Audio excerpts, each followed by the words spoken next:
जय हिंद साथियों।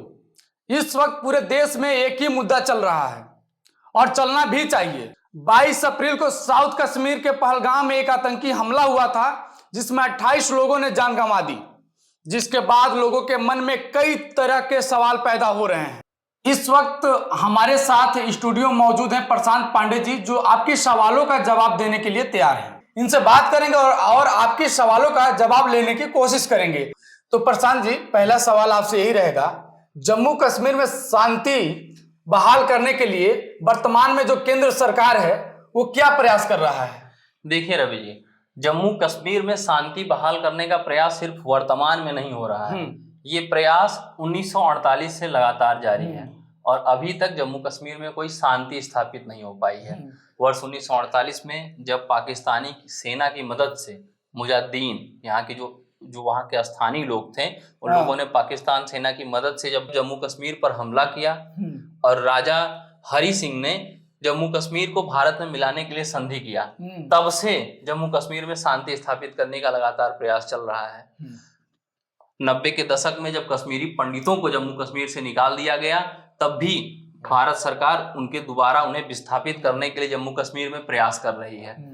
कश्मीरी पंडितों को दोबारा जम्मू कश्मीर ले जाके बसाने के लिए वर्ष 1989 से लेके 2015 के बीच में केंद्र सरकार द्वारा कश्मीर में 2472 करोड़ रुपए खर्च किए गए। 26 सालों में कश्मीरी पंडितों को दोबारा कश्मीर में बसाने के लिए 2472 करोड़ रुपए केंद्र सरकार ने खर्च किए। अच्छा। इसके अलावा वर्ष 2089 से ही कश्मीरी पंडितों को जब वहां स्थापित करने की चर्चा चलने लगी, जब सरकार प्रयास करने लगा, तो 89 से लेकर 2015 के बीच में सरकार ने कश्मीर में सुरक्षा व्यवस्था बनी रहे, कश्मीरी पंडित दोबारा जब कश्मीर में आए तो फिर से कोई वाद विवाद न हो, कश्मीरियों के साथ कोई जोर जबरदस्ती न हो, इसके लिए वहां सुरक्षा व्यवस्था बनाए रखने के लिए 4735 करोड़ रुपए खर्च किए उसने 26 सालों में, 89 से लेके 15 तक।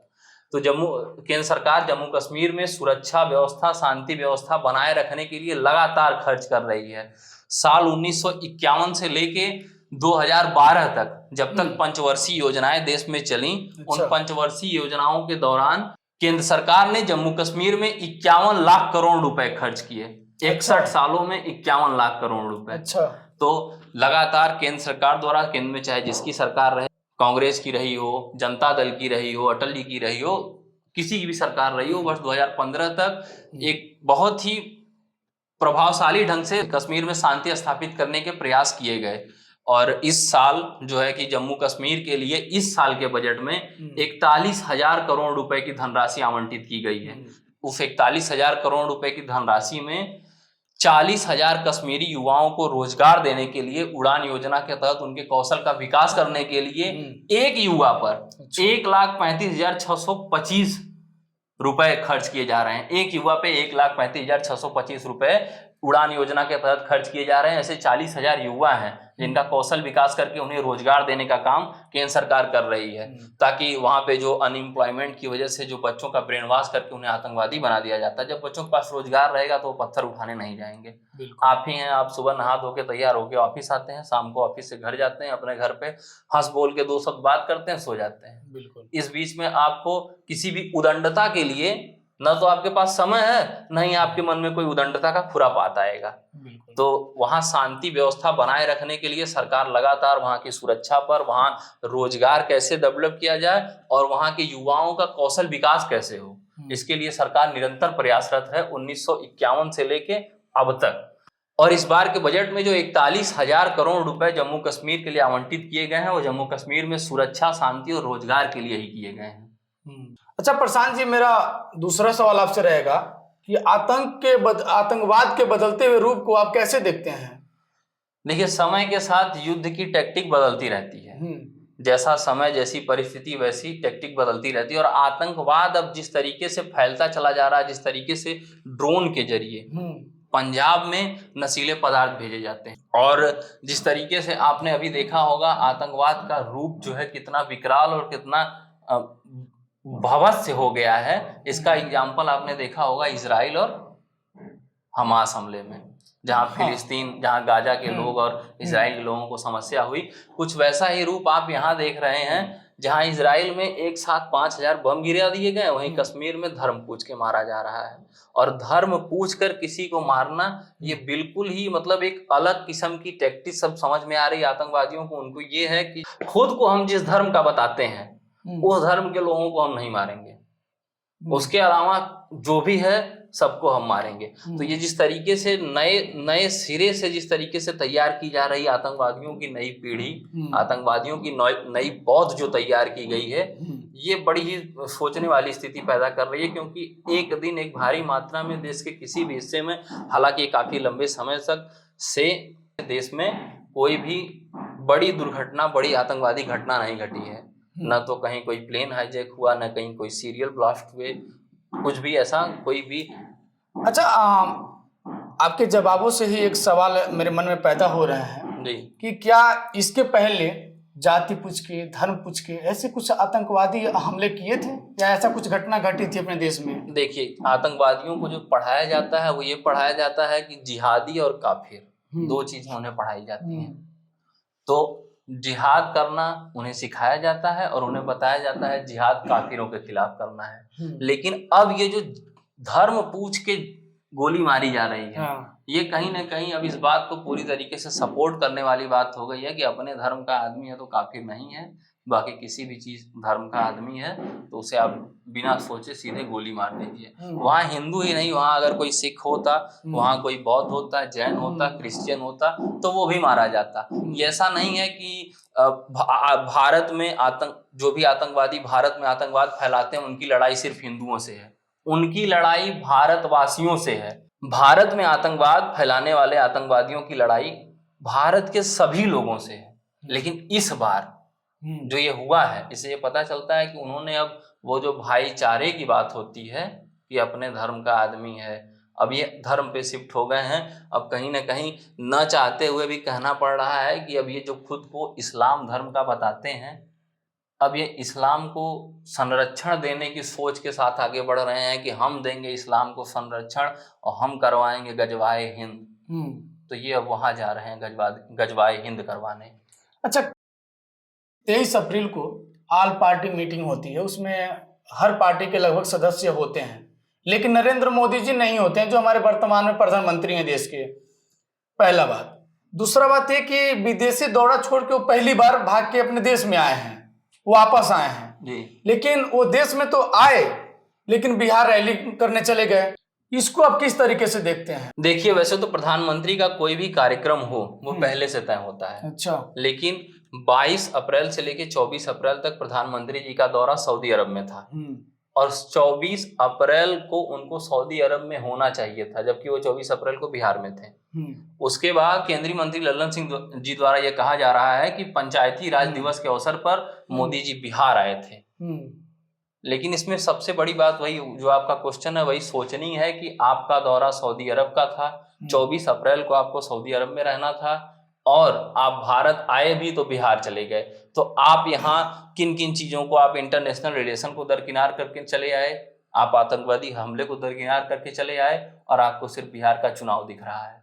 सबके मन में सिर्फ यही सवाल है। अभी तक कोई भी सरकार का मतलब सिंधु जल समझौता खत्म करने के अलावा केंद्र सरकार का कोई भी बड़ा स्टैंड सामने नहीं आया है और सिंधु जल समझौता खत्म होने ही वाला था। सिंधु जल समझौता और गंगा जल समझौता, सिंधु जल समझौता पाकिस्तान के साथ है और गंगा जल समझौता बांग्लादेश के साथ है। गंगा जल समझौता 2026 में खत्म हो रहा है। वो ट्रीटी जो संधि वो की गई है उसकी टाइमलाइन 2026 में खत्म हो जाएगी और सिंधु जल समझौते की टाइमलाइन भी खत्म होने वाली थी। आप कुछ समय पहले उसको मना कर दे रहे हैं, आप कह रहे हैं ये एक्ट ऑफ वार की तरह हम इसको देखेंगे और शिमला समझौता 1972 में जो हुआ था उसको पाकिस्तान ने मानने से इनकार कर दिया कि हम शिमला समझौता को नहीं मानेंगे। ये कह रहे हैं हम सिंधु जल संधि को नहीं मानेंगे। पाकिस्तान कह रहा है सिंधु जल संधि खत्म कर देना एक्ट ऑफ वार माना जाएगा। आप ये कह रहे हैं कि ये जो एक्ट ऑफ वार आपने किया है, जो युद्ध की कार्यवाही आपकी तरफ से शुरू की गई कि धर्म पूछ के मारा जाना, और कहीं ना कहीं ये आतंकवादी गतिविधि को पाकिस्तान के साथ जोड़कर इसलिए देखा जा रहा है कि हमेशा उस आतंकवादियों को, भारत के खिलाफ आतंकवादियों का संरक्षक पाकिस्तान ही रहा है। इसलिए ठोस कदम के नाम पे सिर्फ एक सिंधु जल समझौता खत्म करना ही है और उसके विरोध में पाकिस्तान बिल्कुल तिलमिलाया हुआ है। पाकिस्तान के 24 करोड़ लोग सिंधु और सिंधु की सहायक नदियों पर निर्भर करते हैं। पाकिस्तान में 24 करोड़ लोगों की जीवन रेखा है सिंधु और सिंधु की सहायक नदियां। तो जो आपने स्टैंड लिया है वो वाकई बहुत मजबूत है, लेकिन जो आपने कृत्य कर दिया है उससे बिल्कुल विपक्ष और देश के लोगों के मन में ये बात जाएगी कि इस अति संवेदनशील परिस्थिति में आप सिर्फ और सिर्फ चुनाव को देख रहे हैं, देश आपको नहीं दिख रहा है। अच्छा प्रशांत जी, जब हम ये इंटरव्यू करने से पहले रिसर्च कुछ कर रहे थे तो मुझे पता ये चला कि सोशल मीडिया के माध्यम से, कुछ निजी चैनलों के माध्यम से, कि नरेंद्र मोदी जी लगभग 11 साल हो गए प्रधानमंत्री देश के बने हुए, नरेंद्र मोदी जी को, लेकिन अभी तक ऐसा नहीं हुआ था कि कोई अपना विदेशी कार्यक्रम कैंसिल करके, रद्द करके और वो देश वापस आए। लेकिन ऐसा कुछ घटना हुआ देश में, जैसे कि पहलगाम आतंकी हमले को लेकर, तो लोग ये सोच रहे थे कि देश में एक गंभीर घटना घटी है, उसको लेके कहीं ना कहीं मोदी जी परेशान हैं और देश के हित में कुछ मीटिंग करने के लिए, कुछ ऐसा करने के लिए वो देश वापस अपने लोगों के बीच में आए। लेकिन लोग उस वक्त सोशल मीडिया पे जितने भी एक्टिव लोग होते वो सब जानते हैं, लेकिन तुरंत उनका बिहार चले जाना, बिहार में रैली करना, ये कहीं ना कहीं लोगों के अंदर खटक गई और इस बात के काफी लोग विरोध भी कर रहे हैं। देखिए, मैं आपको सिर्फ इतना कहूंगा कि ये वही मोदी जी थे जो उरी और पुलवामा में शहीदों के शहीद जो हुए थे हमारे जवान, उनके सम्मान में ये वहां पहुंचे हुए थे। उनको इन्होंने पुष्प अर्पित किए थे। लेकिन यही मोदी जी न तो मणिपुर गए, न तो बंगाल गए, न तो पहलगांव गए, ये बिहार चले गए।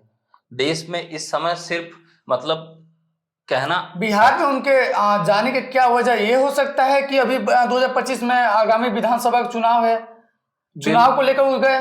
बिल्कुल, दौरे, प्रधानमंत्री के दौरे राज्यों में दो ही वजह से रखे जाते हैं भारत में। एक तो जब चुनाव हो और दूसरा जब वो राज्य वास्तव में संकट से की परिस्थितियों में जी रहा हो, तो प्रधानमंत्री वहां जाते हैं, समीक्षा करते हैं। लेकिन मणिपुर नहीं गए। लेकिन वही तो हम कह रहे हैं, न मणिपुर गए, न पश्चिम बंगाल गए, हाँ मुर्शिदाबाद, पश्चिम बंगाल, न पहलगांव गए। देश में इस समय बहुत सारी चीजें चल रही हैं, जहां एक तरफ औरंगजेब की कब्र खोदी गई, दूसरी तरफ रुपए का प्रतीक चिन्ह बदल दिया गया, मणिपुर की हिंसा फिर से भड़क रही है। ऐसा नहीं है कि देश शांत है, देश के आज भी अलग अलग हिस्सों में कुछ न कुछ अनचाही गतिविधियां चल रही हैं। अच्छा, देश के लोग काफी परेशान थे आतंकी हमले को लेके, पहलगाम को लेके। उस वक्त ऑल पार्टी मीटिंग होती है, उसमें सारे सदस्य होते हैं, लेकिन वहां नरेंद्र मोदी नहीं होते हैं, अमित शाह सब बातचीत करते हैं और इस चीज को स्वीकार करते हैं कि ये हम लोग के से सुरक्षा बलों में चूक हुई है, तभी ये घटना घटी है जी। लेकिन कहीं ना कहीं लोगों के मन में ये चीज खटक गया कि उस वक्त नरेंद्र मोदी नहीं थे, जो हमारे देश के प्रधानमंत्री हैं, हमारे देश के मुखिया, एक तरीके से हम देश की अपनी जिम्मेदारी उनके ऊपर सौंपे हुए हैं। लेकिन क्या उनको उस मीटिंग में रहना जरूरी नहीं लगा? उनका उस मीटिंग में रहना बेहद जरूरी था। इतने संवेदनशील मुद्दे पे प्रधानमंत्री, गृह मंत्री, रक्षा मंत्री और विदेश मंत्री का मीटिंग में होना बहुत ज्यादा जरूरी था। इसके अलावा तीनों सेनाओं का चीफ, NSA और IB और रॉ को कटघरे में खड़ा करके सवाल करना चाहिए था कि जब आप इंटेलिजेंस एजेंसियां हैं, जब IB देश के अंदर और रॉ देश के बाहर की सारी खुफिया खबरें लाती हैं, तो ये अगर प्री प्लान, पाकिस्तान द्वारा प्री प्लान हमला था, तो इसकी खबर कहाँ है? और अगर ये सिर्फ कुछ नए आतंकवादी बने लोगों की द्वारा की गई गतिविधि थी कि हमें जो नया सिखाया पढ़ाया गया है हम वो करके दिखाएंगे, तब भी सुरक्षा जो आप राष्ट्रीय राइफल्स तैनात करके रखे हैं, आप जम्मू कश्मीर पुलिस लगा के रखे हैं, देश की सेना का एक बड़ा हिस्सा जम्मू कश्मीर के अंदरूनी इलाके में सुरक्षा व्यवस्था के लिए तैनात रहता है, और उसके बावजूद इस तरीके की चूक हो जाना बेशक सवाल उठाता है कि इस तरीके की घटनाएं कितनी गलत है। अच्छा, जाते जाते एक हमारे अंतिम सवाल का जवाब दे दीजिए जी। मोदी जी का बिहार जाना कितना सही है? देखिए, मोदी जी के बिहार जाने पे सवाल उठ रहा है और सवाल उठना बिल्कुल सही है, लेकिन मोदी जी का बिहार जाना सही नहीं है। देश इतने संवेदनशील परिस्थिति में है, इतने बुरी दौर से गुजर रहा है और आप पंचायती राज दिवस मनाने बिहार चले गए। मैं भी देश के बिल्कुल, जो देश मोदी जी के खिलाफ है, मैं भी देश के साथ हूं। मैं भी इस बारे में सोच रहा हूं कि प्रधानमंत्री का पंचायती राज दिवस मनाना ज्यादा जरूरी था कि कोई ठोस कदम उठाना कि हाँ, कि इस मामले पर कोई ठोस कदम उठाना ज्यादा जरूरी था। तो ये प्रशांत पांडे जी थे जिनसे हम आपके सवालों का जवाब लेने की कोशिश किए। जहां तक मुझे ऐसा लगा कि आपके माइंड में ये सवाल चल रहा होगा, उस सवालों को हमने टच करने की कोशिश किया और उस सवालों का जवाब प्रशांत पांडे के माध्यम से दिलवाने की कोशिश किए। लेकिन कहीं ना कहीं ये बात सोचने वाली है कि नरेंद्र मोदी विदेश से अपना दौरा कैंसिल करके देश में आते हैं और बिहार चले जाते हैं। क्या उनके जाने की वजह सिर्फ यही है कि विधानसभा का चुनाव बिहार में होने वाला है? इस पे आप जरूर सोचिएगा और मुझे कमेंट बॉक्स में जरूर बताइएगा कि इस वीडियो पे, इस इंटरव्यू पे आप क्या सोचते हैं।